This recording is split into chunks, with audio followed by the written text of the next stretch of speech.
they used the electronic ergometer. They also used it, a Monarch bike ergometer, and the idea was, can we determine critical power on a Monarch bike ergometer as a percentage of body weight? And they used various ranges, 3.5, 4.5, and I think 4.5%. Then consequently, Clark et al.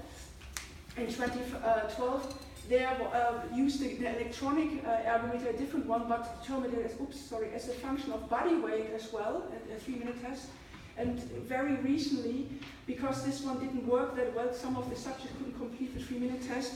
They mentioned here that based on questionnaires, they determined the activity level of the athletes, and then the test was set somewhat a bit better.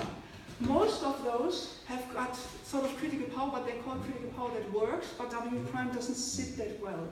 And Constantini, also to mention what they said, okay, because we still need the VO2 max test here, can we do a VO2 max test, then give the athlete a 20-minute recovery period, and then perform the critical power test. So I can only encourage you, if you're interested in this, read this works. It is, I think it's quite enlightening. What I've done is Bergstrom et al. Actually published the individual data set, and we reanalyzed this on the athletes. So we have got the conventional measured critical power, we have the 3-minute all-out test critical power, we have the 3.5% body weight critical power on the Monarch bike, and 4.5% body weight on the Monarch bike. And if you look into the data sets, the study at the time only published their data analysis based on significant difference. They did not do linear regression. And when you look in detail in this data sets, just critical power versus the conventional versus 3-minute test, then you can see actually quite large numbers of differences, whilst the mean difference is actually not that large. Okay, and then the same applies to the percentage body weight. The researchers at the time recommended 4.5% to be appropriate as the best method to determine critical power on a Monarch bike. However, when you put this through linear regression, you actually find the critical power 4.5% body weight with a higher standard error of estimates as a percentage. We have got roughly 15% error in this test. Again, this highlights also when you read research literature about critical power, be aware of how the data was actually analyzed. Another word of caution that I would like to raise at this point.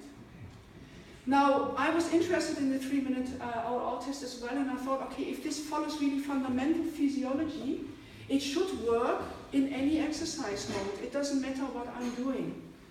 And we consequently tested critical power on using an SRM bike in a conventional way, so in form of time to exhaustion trials. And then we asked the athletes on 3 occasions to perform a 3-minute all-out test in isokinetic mode, because we were interested in the reliability as well, which was at the time not that well published, how reliable the test is. The data here was very clear. It did not work in an isokinetic mode. We had about a mean difference of 40 watts between the conventional critical power value and the 3-minute all-out value. So the critical power from a 3-minute test consistently set higher than the conventional critical power value. It was reliable, I have to say, it was fairly reliable. It was below 3%, so that is a reliable test. When we looked into, however, W prime, we found even bigger errors. So that for the isokinetic test, it did not work. Dekala et al., they also did a similar study, actually parallel to ours. And whilst they found a little bit of a better data set, they also raised caution that the data cannot be used interchangeably using an isokinetic mode. So that was the first study that we published with respect to the 3-minute all-out test. Okay, so we arrived at the point where we thought, okay, 3-minute test, it might or might not work, or it doesn't work for all modes, or however you test and you analyze the data. And instead of sort of investigating where the error lies, we thought, no, we want to make critical power testing more effort-friendly. And what we did at the time, we compared the conventional method versus a method where the athlete had, instead of 24 hours recovery, 3 hours recovery. This is based on the work by Bishop et al. And Jenkins. And I actually talked to the researcher, and they said at the time, because I asked, why did you choose 3 hours?